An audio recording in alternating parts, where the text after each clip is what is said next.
کسی مجلس میں ہونے والے گناہوں کو بخشوانے کی دعا۔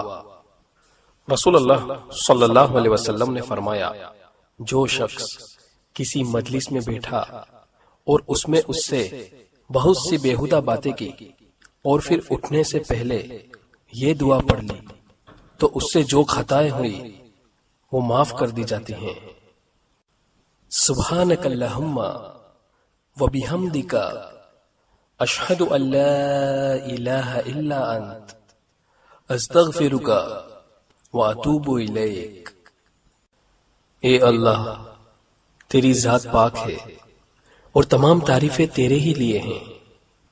میں گواہی دیتا ہوں کہ تیرے سوا کوئی معبود نہیں اور تجھ سے مغفرت مانگتا ہوں اور تیرے سامنے توبہ کرتا ہوں۔ جامع ترمذی صحیح۔